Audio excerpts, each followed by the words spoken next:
এটাই তোমাদের last minute full and final suggestion. এই একটা ভিডিওতে বলা প্রতিটা প্রশ্ন যদি তোমার পড়া থাকে, বাংলা পরীক্ষাতে তুমি দুর্দান্ত রেজাল্ট করবে, কথা দিলাম। রাত পেরোলেই একাদশ শ্রেণীর দ্বিতীয় সেমিস্টার বাংলা পরীক্ষার ঠিক আগের মুহূর্তে তোমাদের জন্য নিয়ে চলে এসেছি বাংলা বিষয়ে একটি পূর্ণাঙ্গ সাজেশন। গল্প, কবিতা, নাটক, সহায়ক গ্রন্থ, সাহিত্যের ইতিহাস এবং রচনা থেকে কোন প্রশ্নগুলো তোমরা দেখে রাখবে, কোন প্রশ্নগুলো দেখে রাখলে তোমরা 100% পরীক্ষাতে প্রশ্ন কমন পাবে, সেই গুরুত্বপূর্ণ প্রশ্নগুলি আজকের এই ভিডিওতে তোমাদেরকে বলে দেব। যে প্রশ্নগুলো বলে দেব সেই প্রতিটা সাজেস্টিভ প্রশ্ন তোমরা খুব ভালো করে পড়বে, পরীক্ষাতে ওখান থেকেই 100% কমন পাবে, কথা দিলাম। চলো আজকের এই ভিডিওতে আমরা গুরুত্বপূর্ণ প্রশ্নগুলো দেখে নেব পার্ট বাই পার্ট। প্রথমে আমরা গল্প থেকে প্রশ্ন দেখব, দেন কবিতা থেকে, তারপর নাটক থেকে, তারপর আমরা দেখে নেব সহায়ক গ্রন্থ পঞ্চতন্ত্র থেকে কিছু প্রশ্ন, পাশাপাশি সাহিত্যের ইতিহাস এবং রচনা থেকে কোন প্রশ্নগুলো দেখতে হবে পরপর আমরা এই ভিডিওতে বলে দেব। চলো প্রশ্নগুলো দেখে নেওয়া যাক। প্রথমে আমরা সম্পূর্ণ সিলেবাসটা দেখে নেব কি কি রয়েছে।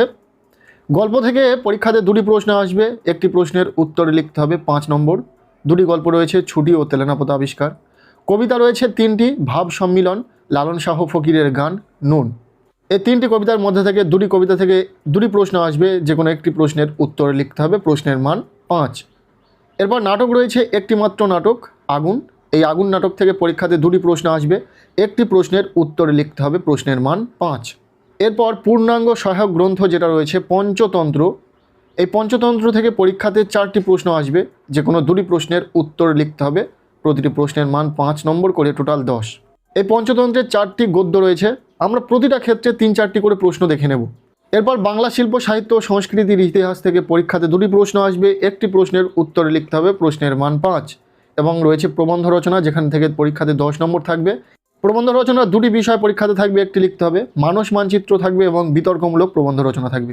এই প্রতিটা সাজেশন আমরা পরপর দেখে নেব। প্রথমে আমরা গল্প থেকে যে প্রশ্নগুলো গুরুত্বপূর্ণ রয়েছে সেই গুরুত্বপূর্ণ প্রশ্নগুলি দেখে নেওয়া যাক। প্রথম যে গল্পটি রয়েছে ছুটি, রবীন্দ্রনাথ ঠাকুরের লেখা এই ছুটি গল্প থেকে যে প্রশ্নগুলো গুরুত্ব সহকারে তোমরা পড়বে দেখে নাও। প্রথম প্রশ্ন, ছুটি গল্পে মামা বাড়িতে গিয়ে ফটিকের যে দুরবস্থা হয়েছিল তার নিজের ভাষায় লেখো। ভীষণ গুরুত্বপূর্ণ একটি প্রশ্ন, এই প্রশ্নটি একটু ঘুরিয়েও দিতে পারে। দেওয়ালের মধ্যে আটকা পড়িয়া কেবলই তাহার সেই গ্রামের কথা মনে পড়িত, কার কি কারণে গ্রামের কথা মনে পড়ত? প্রশ্নটিকে খুব ভালো করে রেডি করো। এরপর দ্বিতীয় প্রশ্ন, ছোট গল্প হিসাবে ছুটি গল্পটি কতটা সার্থক হয়ে উঠেছে তা আলোচনা করো। এই প্রশ্নটিও ঘুরে আসতে পারে। রবীন্দ্রনাথ ঠাকুরের লেখা ছুটি গল্পটির নামকরণের সার্থকতা বিচার করো। এরপর 3 নম্বর প্রশ্ন, ছুটি গল্পের মর্মান্তিক পরিণতির পিছনে প্রকৃতির প্রভাব কতখানি তা আলোচনা করো।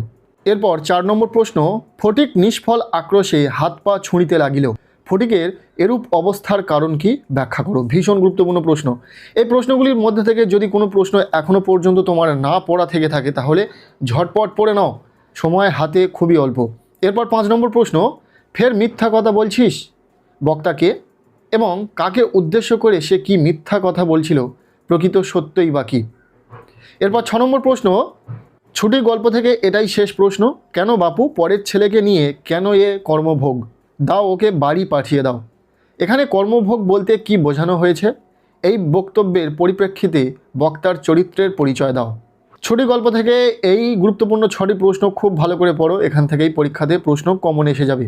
এরপর আমরা দেখে নেব পরবর্তী যে গল্পটি রয়েছে তেলেনাপোতা আবিষ্কার। এই তেলেনাপোতা আবিষ্কার গল্প থেকে পরীক্ষাতে যে প্রশ্নগুলো আসার সম্ভাবনা রয়েছে সেই প্রতিটা প্রশ্ন আমরা পরপর দেখে নেব। প্রথম প্রশ্ন, হঠাৎ একদিন তেলেনাপোতা আপনিও আবিষ্কার করতে পারেন, কোন পরিস্থিতিতে এমনটি সম্ভব বলে লেখক মনে করেছেন। এরপর দ্বিতীয় প্রশ্ন, আপনার আসল উদ্দেশ্য আপনি নিশ্চয়ই বিস্মিত হবেন না, এখানে আসল উদ্দেশ্য কোনটি, সেই উদ্দেশ্য সাধনে উদ্দিষ্ট ব্যক্তি কি করলেন। এরপর 3 নম্বর প্রশ্ন, নায়ক ও তার 2 সঙ্গীর গরুর গাড়িতে করে যাওয়ার অভিনব অভিজ্ঞতার বর্ণনা দাও। এই প্রশ্নটি ভীষণ গুরুত্বপূর্ণ, খুব ভালো করে পড়বে। এরপর 4 নম্বর প্রশ্ন, মনে হবে তেলেনাপোতা বলে কোথাও কিছু সত্যিই নেই, এ কথা কার, কেন মনে হবে, এই মনে হওয়ার কারণ কি। এই প্রশ্নটি একটু ঘুরিয়েও দিতে পারে তোমাদের পরীক্ষাতে, উত্তর একই। তেলেনাপোতা আবিষ্কার গল্প অবলম্বনে কিভাবে তেলেনাপোতা ও যামিনীর স্মৃতি কথকের মন থেকে ক্রমশ বিলীন হয়ে যায় তা আলোচনা করো। প্রশ্নটিকে খুবই জোর দিয়ে পড়বে, পরীক্ষাতে আসার সম্ভাবনা রয়েছে। নেক্সট 5 নম্বর প্রশ্ন, প্রেমেন্দ্র মিত্রের তেলেনাপোতা আবিষ্কার গল্পটি আসলে আত্ম আবিষ্কারের গল্প, বিষয়বস্তুর নিরিখে বক্তব্যটি ব্যাখ্যা করো। এরপর 6 নম্বর প্রশ্ন, তেলেনাপতা আবিষ্কার গল্পে রোমান্টিকতা ও বাস্তবতার যে টানাপোড়েন লক্ষ্য করা যায় তা ব্যক্ত করো। এই প্রশ্নটি অত্যন্ত গুরুত্বপূর্ণ একটি প্রশ্ন, খুব ভালো করে পড়বে। এরপর আমরা দেখে নেব কবিতা। তোমাদের পাঠ্য বইয়ে 3টি কবিতা রয়েছে। আমরা প্রতিটা কবিতা থেকে 3-4টি করে গুরুত্বপূর্ণ প্রশ্ন বলে দেব, যে প্রশ্নগুলো তোমাদের পড়া যদি না থেকে থাকে খুব ভালো করে পড়ে নেবে। প্রথম যে কবিতাটি রয়েছে ভাব সম্মিলন, এই ভাব সম্মিলন কবিতা থেকে যে প্রশ্নগুলো খুব ভালো করে পড়তে হবে। প্রথম প্রশ্ন, ভাব সম্মিলন কাকে বলে? আলোচ্য পদটিতে রাধার আনন্দের যে চিত্র ফুটে উঠেছে তার নিজের ভাষায় লেখো। ভীষণ গুরুত্বপূর্ণ একটি প্রশ্ন, খুব ভালো করে পড়বে। 3 স্টার দেওয়া রয়েছে, যে প্রশ্নের শেষে তোমরা স্টার চিহ্ন দেখবে সেই প্রশ্নটি অত্যন্ত গুরুত্বপূর্ণ, খুব ভালো করে পড়বে সেই প্রশ্নটি। এরপর দ্বিতীয় প্রশ্ন, বৈষ্ণব দর্শনে ভাব সম্মিলনের তাৎপর্য কী? পাঠ্য কবিতায় রাধার ভাব সম্মিলন কিভাবে প্রকাশ পেয়েছে? নেক্সট 3 নম্বর প্রশ্ন, চিরদিনে মাধব মন্দিরে মোড়, কে কাকে মাধব বলেছেন? উক্তিটির তাৎপর্য কী? এরপর 4 নম্বর প্রশ্ন, রাধাকৃষ্ণের লীলা বিষয়ক পদের প্রথম উল্লেখ কোথায় পাওয়া যায়? কবি বিদ্যাপতি রাধার দুঃখ ও আনন্দের সঙ্গে কিভাবে একাত্মতা অনুভব করেছেন তা ভাব সম্মিলন কবিতা অবলম্বনে লেখো। ইম্পর্টেন্ট রয়েছে, দেখে রাখবে। এরপর 5 নম্বর প্রশ্ন, বৈষ্ণব পদাবলী বলতে কি বোঝায় এবং এতে কতগুলি রাস পর্যায় আছে ও কী কী? বৈষ্ণব পদাবলীর কালানুক্রমিক বিভাজন দেখিয়ে প্রতি পর্বের 2 জন করে পদকর্তার নাম লেখো। এই 5টি প্রশ্ন ভাব সম্মিলন কবিতা থেকে খুব ভালো করে পড়বে, তবে যে প্রশ্নের শেষে স্টার চিহ্ন দেওয়া রয়েছে সেই প্রশ্নটি বেশি ইম্পর্টেন্ট, কাজেই সেই প্রশ্নটি একটু গুরুত্ব দিয়ে পড়বে। এরপর রয়েছে যে কবিতা লালন শাহ ফকিরের গান, এই কবিতা থেকে যে গুরুত্বপূর্ণ প্রশ্নগুলো দেখতে হবে। প্রথম প্রশ্ন, লালন শাহ কে ছিলেন?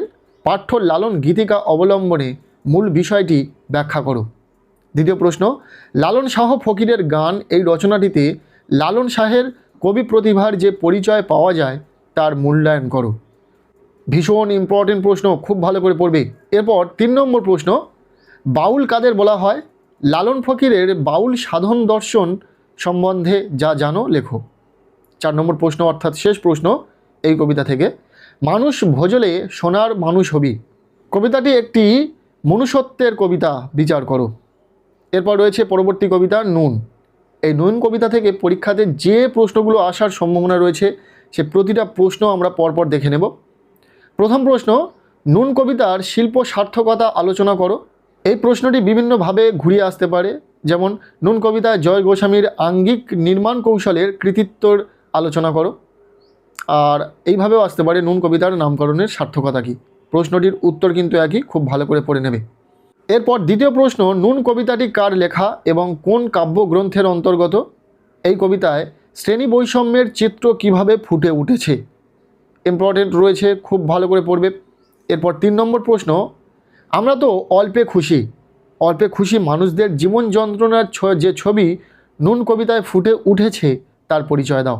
এই প্রশ্নটি বেশি গুরুত্বপূর্ণ রয়েছে, কেননা এই প্রশ্নের শেষে তোমরা স্টার চিহ্ন দেখতে পাচ্ছ, 2টি স্টার রয়েছে। এরপর 4 নম্বর প্রশ্ন, রাগ চড়ে মাথায় আমার, আমি তার মাথায় চড়ি, এ কথা যে বলেছে তার রাগ মাথায় চড়ার কারণ কি? সেই রাগকে নিয়ন্ত্রণ না করে তার মাথায় চড়ে কি বার্তা দিতে চায়? গুরুত্বপূর্ণ প্রশ্ন, খুব ভালো করে পড়বে। এরপর 5 নম্বর প্রশ্ন অর্থাৎ কবিতা থেকে শেষ প্রশ্ন, আমাদের শুকনো ভাতে লবণের ব্যবস্থা হোক, কারা কাদের কাছে এই দাবি করেছে? এই দাবি কতটা যুক্তিসঙ্গত? কবিতা থেকে আমরা গুরুত্বপূর্ণ প্রশ্নগুলো দেখে নিলাম, প্রতিটা প্রশ্ন খুব ভালো করে পড়বে। নেক্সট আমরা দেখে নেব নাটক। তোমাদের পাঠ্য বইয়ে একটি মাত্র নাটক রয়েছে আগুন। বিজন ভট্টাচার্যের লেখা এই আগুন নাটক থেকে পরীক্ষাতে যে প্রশ্নগুলো আসার সম্ভাবনা রয়েছে আমরা সেই প্রতিটা প্রশ্ন দেখে নেব। 2টি প্রশ্ন পরীক্ষাতে আসবে, একটি প্রশ্নের উত্তর লিখতে হবে, প্রশ্নের মান 5। সো খুব ভালো করে বেশ কিছু প্রশ্ন এই নাটক থেকে দেখে রাখতে হবে। প্রথম প্রশ্ন, আগুন নাটকটি কোন পটভূমিতে রচিত? নাটকটির মূল বিষয়বস্তু আলোচনা করো। এই প্রশ্নটি একটু ঘুরিয়ে আসতে পারে, আগুন নাটকের নামকরণের সার্থকতা বিচার করো। এরপর দ্বিতীয় প্রশ্ন, আগুন নাটকে বর্ণিত সতীশ চরিত্রের চারিত্রিক বৈশিষ্ট্যগুলি আলোচনা করো। এরপর 3 নম্বর প্রশ্ন, আগুন নাটকে কারখানার শ্রমিক পরিবারের যে চিত্র বর্ণিত আছে সেই দৃশ্যের ঘটনা নিজের ভাষায় বর্ণনা করো। প্রশ্নটি বেশি গুরুত্বপূর্ণ, কাজেই খুব জোর দিয়ে পড়বে। এরপর 4 নম্বর প্রশ্ন, আগুন নাটকের চতুর্থ দৃশ্যে হরেকৃষ্ণ ও মনোরমার সংলাপের মধ্যে দিয়ে যে ছবিটি ফুটে উঠেছে তার নিজের ভাষায় লেখো। এই প্রশ্নটিও অত্যন্ত গুরুত্বপূর্ণ। যে প্রশ্নগুলোর শেষে স্টার চিহ্ন দেখবে সেই প্রশ্নগুলি জোর দিয়ে পড়বে। এরপর শেষ প্রশ্ন, আগুন নাটকে নাট্যকার বিজন ভট্টাচার্যের সমাজ সচেতনতার কি পরিচয় পাওয়া যায়? ব্যাস, নাটক থেকে মাত্র 5টি প্রশ্ন তোমাদেরকে দিলাম। এই 5টি প্রশ্নের মধ্যে থেকে তোমাদের পরীক্ষাতে হুবহু প্রশ্ন কমন পাবে। এরপর আমরা দেখে নেব বাংলা যে সহায়ক গ্রন্থটি রয়েছে পঞ্চতন্ত্র, যেখানে 4টি গদ্য রয়েছে। সে প্রতিটা গদ্য থেকে গুরুত্বপূর্ণ 3 থেকে 4টি করে প্রশ্ন আমরা দেখে রাখবো। মোস্টলি 3টি করে যদি প্রশ্ন দেখে রাখতে পারো তাহলে 100% পরীক্ষাতে প্রশ্ন কমন পাবে। পরীক্ষাতে 4টি প্রশ্ন থাকবে, 2টি প্রশ্নের উত্তর লিখতে হবে। প্রতিটি প্রশ্নের মান 5 নম্বর করে, টোটাল 10 নম্বর রয়েছে এই পঞ্চতন্ত্রে। সো প্রথম যে গদ্যটি রয়েছে বই কেনা, এই গদ্য থেকে যে প্রশ্নগুলি দেখে রাখতে হবে। প্রথম প্রশ্ন, মাছি মারা কেরানি নিয়ে যত ঠাট্টা রসিকতাই করি না কেন, মাছি মারা কেরানি নিয়ে ঠাট্টা রসিকতার কারণ কি? প্রাবন্ধিক এই প্রবাদ বাক্যটি দিয়ে প্রবন্ধ শুরু করলেন কেন? এরপর দ্বিতীয় প্রশ্ন, এক্সপেরিমেন্ট করতে নারাজ, দেউলে হবার ভয়, কারা কেন এক্সপেরিমেন্ট করতে নারাজ, প্রসঙ্গ ব্যাখ্যা করো। এরপর 3 নম্বর প্রশ্ন, মার্ক টুয়েনের পরিচয় দিয়ে তার অভিনব বই সংগ্রহের দ্বারা নির্মিত পাঠাগারটির বর্ণনা দাও। এই প্রসঙ্গে প্রাবন্ধিক অন্যান্য বইপ্রেমীদের বই সংগ্রহের বিষয়ে কি বলেছেন? পঞ্চতন্ত্রের প্রথম যে গদ্যটি রয়েছে বই কেনা, সেখান থেকে মাত্র 3টি প্রশ্ন বলে দিলাম। এই 3টি প্রশ্ন পড়া থাকলেই তোমরা পরীক্ষাতে কমন পাবে যদি বই কেনা থেকে প্রশ্ন আসে। এরপর দ্বিতীয় যে গদ্যটি রয়েছে আজব শহর কলকাতা, এই আজব শহর কলকাতা থেকে যে প্রশ্নগুলো দেখে রাখতে হবে। প্রথম প্রশ্ন, সৈয়দ মুজতবা আলীর রচনাশৈলী আজব শহর কলকাতা প্রবন্ধ অবলম্বনে আলোচনা করো। দ্বিতীয় প্রশ্ন, আজব শহর কলকাতায় ফরাসি বইয়ের দোকান দেখে লেখকের মনে কিরূপ ভাবের উদয় হয়েছিল? দোকানের ভিতরে ঢুকে লেখক কিরূপ অভিজ্ঞতা সঞ্চয় করেন? ভীষণ ইম্পর্টেন্ট প্রশ্ন, খুব ভালো করে পড়বে। এরপর 3 নম্বর প্রশ্ন, তুলসীদাস বলেছেন পৃথিবীর কি অদ্ভুত রীতি, পৃথিবীর অদ্ভুত রীতিটি কি? তুলসীদাসের প্রসঙ্গ আলোচ্য প্রবন্ধে এসেছে কেন? এই যে প্রশ্নগুলো বলা হচ্ছে, প্রতিটা প্রশ্ন খুবই সাজেস্টিভ। আর বিশেষ করে যে প্রশ্নের শেষে তোমরা স্টার চিহ্ন দেখবে সেই প্রশ্নটি পরীক্ষাতে এসে গেছে বা ওই প্রশ্নটি পরীক্ষাতে আসবে এমনটা সম্ভাবনা রয়েছে। বাকি প্রশ্নগুলো পড়ার পাশাপাশি ওই প্রশ্নগুলোকে জোর দিয়ে পড়বে। আর অনেক প্রশ্ন দেওয়া হচ্ছে না, একদম গুটি কয়েক হাতে গোনা মাত্র কয়েকটি প্রশ্ন, যেগুলো বলা হচ্ছে প্রতিটা প্রশ্ন পড়ে নেবে। এরপর 4 নম্বর প্রশ্ন, বাঙালি তাহলে বেশ খানিকটা এগিয়ে গিয়েছে, প্রসঙ্গ সহ উদ্ধৃতিটি ব্যাখ্যা করো। এরপর যে গদ্যটি রয়েছে 25শে বৈশাখ, এই গদ্য থেকে পরীক্ষাতে যে প্রশ্নগুলো আসার সম্ভাবনা রয়েছে দেখে নেব। প্রথম প্রশ্ন, 25শে বৈশাখ প্রবন্ধটি কার লেখা, কোন গ্রন্থের অন্তর্গত? প্রাবন্ধিকের রম্য রচনা সৃষ্টির গুণ আলোচ্য প্রবন্ধে কতখানি জায়গা করে নিয়েছে? এরপর দ্বিতীয় প্রশ্ন, ছোট গল্পে তিনি মাপাসা চেখভকে ছাড়িয়ে গিয়েছেন, চেখভকে এবং তিনি বলতেই বা কাকে বোঝানো হয়েছে? তার সঙ্গে চেখভের ছোট গল্পের একটি তুলনামূলক আলোচনা করো। এরপর 3 নম্বর প্রশ্ন, 25শে বৈশাখ প্রবন্ধে সৈয়দ মুজতবা আলী গ্রাম ছাড়া রবীন্দ্রনাথের কোন কোন গুণের উল্লেখ করেছেন? তার কাছে কবির গান অসম্পূর্ণরূপে প্রতিভাত হয় না কেন? এখানে ছোট একটা স্পেলিং মিস্টেক রয়েছে, তবে প্রশ্নটি ভীষণ ইম্পর্টেন্ট, খুব ভালো করে পড়বে। এই গদ্য থেকে মাত্র 3টি প্রশ্ন বলা হলো। এরপর আমরা দেখে নেব শেষ যে গদ্যটি রয়েছে আড্ডা। এই আড্ডা গদ্য থেকে পরীক্ষাতে যে প্রশ্নগুলো আসার সম্ভাবনা রয়েছে সেই প্রতিটা প্রশ্ন আমরা পরপর দেখে নেব। প্রথম প্রশ্ন, আমার তাতেই আনন্দই হলো, কার কখন এবং কেন আনন্দ হয়েছিল? ইম্পর্টেন্ট প্রশ্ন। দ্বিতীয় প্রশ্ন, বাড়ির আড্ডায় মেল মেলে না, এরূপ উক্তির কারণ কি? লেখক কোথায় কাদের সঙ্গে আড্ডা দিতেন? এরপর 3 নম্বর প্রশ্ন, সোজা বাংলায় বলে যাতে উঠে গেলুম, লেখক এই কথা কখন বলেছেন, কেন বলেছেন? ব্যাস, এই 3টি প্রশ্ন আড্ডা গদ্য থেকে খুব ভালো করে দেখে রাখবে। এই ছিল পঞ্চতন্ত্র থেকে মাত্র কিছু গুরুত্বপূর্ণ প্রশ্ন। এরপর পরীক্ষাতে যেখান থেকে প্রশ্ন আসবে আধুনিক বাংলা সাহিত্যের ধারা, এখান থেকে যে প্রশ্নগুলো গুরুত্বপূর্ণ রয়েছে আমরা প্রতিটা অংশ পরপর আলোচনা করব। যে প্রশ্নগুলো গুরুত্বপূর্ণ রয়েছে প্রশ্নগুলো বলে দেব, দেখে নাও। প্রথম রয়েছে আধুনিক বাংলা কাব্য কবিতার ধারা, এখান থেকে যে প্রশ্নগুলো আসার সম্ভাবনা রয়েছে। প্রথম প্রশ্ন, 19 শতকে নবচেতনার উন্মেষ বাংলা সাহিত্যকে কিভাবে প্রভাবিত করেছিল আলোচনা করো। এরপর দ্বিতীয় প্রশ্ন, নবজাগরণে ব্রাহ্ম সমাজের ভূমিকা আলোচনা করো। নেক্সট 3 নম্বর প্রশ্ন, বাংলা সাময়িক পত্রের ধারায় পরিচয় পত্রিকার অবদান সংক্ষিপ্তাকারে আলোচনা করো। প্রতিটা প্রশ্ন ভীষণ গুরুত্বপূর্ণ, খুব ভালো করে পড়বে। এরপর 4 নম্বর প্রশ্ন, বাংলা গদ্যের বিকাশে ঈশ্বরচন্দ্র বিদ্যাসাগরের অবদান আলোচনা করো। ভীষণ ইম্পর্টেন্ট প্রশ্ন। এরপর 5 নম্বর প্রশ্ন, বাংলা সাহিত্যের ইতিহাসে প্যারীচাঁদ মিত্রের অবদান সংক্ষেপে আলোচনা করো। যে প্রশ্নের শেষে তোমরা স্টার চিহ্ন দেখবে সেগুলোকে গুরুত্ব সহকারে পড়বে এবং বাকি প্রশ্নগুলো দেখে রাখবে। আশা করবো এই প্রশ্নগুলোর মধ্যে থেকে বেশিরভাগ প্রশ্ন তোমাদের পড়া হয়ে গেছে, আর যেগুলো পড়া হয়নি সেগুলো একটু দেখে রাখবে। এরপর রয়েছে আধুনিক বাংলা নাট্য সাহিত্যের ধারা। এখান থেকে যেগুলো আসার সম্ভাবনা রয়েছে, প্রথম, বাংলা কাব্য কবিতার ধারায় কবিগান ও টপ্পা গানের ইতিহাস আলোচনা করো। দ্বিতীয়, আধুনিক বাংলা কাব্যে মধুসূদন গুপ্তের অবদান আলোচনা করো। এরপর 3 নম্বর, রবীন্দ্র পরবর্তী বাংলা কবিতার ধারা সম্পর্কে সংক্ষেপে আলোচনা করো। 3টি প্রশ্ন এখান থেকে দিলাম, খুব ভালো করে তোমরা দেখে রাখবে। এরপর রয়েছে বাংলা কথা সাহিত্যের ধারা, উপন্যাস, ছোট গল্প, শিশু কিশোর সাহিত্য। এখান থেকে যেগুলো আসার সম্ভাবনা রয়েছে তোমাদের পরীক্ষাতে, প্রথম, হিন্দু থিয়েটারের প্রতিষ্ঠা ও বৈশিষ্ট্য আলোচনা করো। দ্বিতীয়, নীলদর্পণ নাটকের নাট্যকার ও ইংরাজি অনুবাদকের নাম লেখো, নাটকটির প্রভাব উল্লেখ করো। নেক্সট 3 নম্বর প্রশ্ন, দ্বিজেন্দ্রলাল রায়ের নাট্য কৃতিত্ব আলোচনা করো। ভীষণ ইম্পর্টেন্ট রয়েছে। এরপর 4 নম্বর, বিজন ভট্টাচার্যের নাট্য কৃতিত্ব আলোচনা করো। এটাও ইম্পর্টেন্ট রয়েছে। পরপরে 4টি প্রশ্নের মধ্যে থেকে 2টি প্রশ্ন বেশি গুরুত্বপূর্ণ রয়েছে। নেক্সট রয়েছে লৌকিক সাহিত্যের নানা দিক। এখান থেকে যে প্রশ্নগুলো গুরুত্বপূর্ণ, প্রথম, উপন্যাস কাকে বলে, উপন্যাসকে কয়টি শ্রেণীতে ভাগ করা যায় ও কী কী। এরপর দ্বিতীয়, বাংলা উপন্যাসের ধারায় বঙ্কিমচন্দ্রের অবদান আলোচনা করো।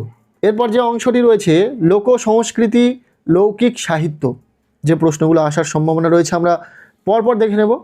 প্রথম প্রশ্ন, লোক সংস্কৃতি কাকে বলে, লোক সংস্কৃতির চরিত্র ও গঠনগত ভাগগুলি নির্দেশ করে এর কয়েকটি সাধারণ বৈশিষ্ট্য লেখো। এরপর দ্বিতীয়, বাংলা আধুনিক উপন্যাসে বিভিন্ন লৌকিক উপাদান যেভাবে জায়গা করে নিয়েছে তার কয়েকটি দৃষ্টান্ত দাও। বাংলা সাহিত্যের ধারা থেকে এই প্রশ্নগুলো তোমরা দেখে রাখছো। এরপর আমরা দেখে নেব প্রবন্ধ রচনা। পরীক্ষাতে 2 ধরনের প্রবন্ধ রচনা আসার সম্ভাবনা রয়েছে, মানস মানচিত্র এবং বিতর্কমূলক প্রবন্ধ রচনা। সেক্ষেত্রে কোন কোন টপিকের ওপর প্রবন্ধ রচনা তোমরা দেখে রাখবে, দেখে নাও। প্রথমে যেটা রয়েছে মানস মানচিত্র, এখান থেকে যেগুলো ইম্পর্টেন্ট রয়েছে, ভ্রমণের মূল্য, শিক্ষা বিস্তারে গণমাধ্যমের ভূমিকা, আধুনিক জীবন ও প্রযুক্তি, বাংলার উৎসব, সবুজায়ন বনাম নগরায়ন। এই কটি বিষয়ের ওপর কিন্তু মানস মানচিত্র খুব ভালো করে দেখে রাখবে। এরপর রয়েছে বিতর্কমূলক প্রবন্ধ রচনা। এক্ষেত্রে যে যে টপিকগুলো তোমরা কভার করবে, প্রথম, বিজ্ঞানের যুগে সাহিত্যের কোনো প্রয়োজন নেই। দ্বিতীয়, আধুনিক জীবনে বৃদ্ধাবাস অপরিহার্য। তৃতীয়, উৎসব আসলে আর্থিক অপচয়। এরপর চতুর্থ, শিক্ষা প্রতিষ্ঠান থেকে পাশ ফেল তুলে দেওয়া উচিত। এরপর দেখে রাখবে সেলফি একটি মারণ রোগ। আর লাস্ট যেটা রয়েছে, দূরদর্শন মানব জীবনকে সমস্যায় জর্জরিত করে তুলেছে। ব্যাস, এই কটি রচনা তোমরা দেখে রাখো, এখান থেকেই পরীক্ষাতে কমন এসে যাবে। এই ছিল ক্লাস 11 সেকেন্ড সেমিস্টার বাংলা বিষয়ের লাস্ট মিনিট ফাইনাল সাজেশন। ভিডিওতে বলা প্রতিটা প্রশ্ন খুব ভালো করে পড়ে রাখো, এখান থেকেই পরীক্ষাতে সমস্ত প্রশ্নই তোমরা কমন পাবে। গল্প, কবিতা, নাটক, সহায়ক গ্রন্থ, পঞ্চতন্ত্র যেটা রয়েছে, এছাড়াও আমরা সাহিত্যের ইতিহাস এবং রচনা থেকে যে প্রশ্নগুলো বলে দিয়েছি, প্রতিটা প্রশ্ন খুব ভালো করে পড়ে রাখলে বাংলা পরীক্ষাতে তোমার একটা দুর্দান্ত রেজাল্ট হবে। সো ভিডিওটি কেমন লাগলো অবশ্যই জানিও। ভিডিওটি ভালো লেগে থাকলে লাইক করে দাও। আমাদের এই চ্যানেলে নতুন হলে চ্যানেলটিকে সাবস্ক্রাইব করে রাখো, আর পারলে ভিডিওটি বন্ধুদের সাথে প্রচুর শেয়ার করে দাও। প্রত্যেকের বাংলা পরীক্ষা খুব ভালো হোক, সবার জন্য শুভ কামনা রইল।